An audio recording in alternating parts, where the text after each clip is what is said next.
আসসালামু আলাইকুম। আমরা আজকে ঘোরার জন্য আসছিলাম গাজীপুরের কৃষি গবেষণা ইনস্টিটিউট, বাংলাদেশ কৃষি উন্নয়ন কর্পোরেশনের।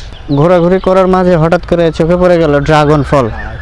ড্রাগন তো আমরা তো সাধারণত ড্রাগন ফল খাই, বাজারে যেগুলো দেখি, আসলে এটা ড্রাগন গাছ। এই যে দেখেন, গাছগুলো দেখতে যদিও অনেকে, কিন্তু কাটা, ব্যাপক পরিমাণে কাটা। এই দেখেন, এই যে প্রত্যেকটা ড্রাগন গাছের টায়ার দিয়ে আটকে রাখা হয়েছে যেন চারদিকে ছড়ায় না যায়।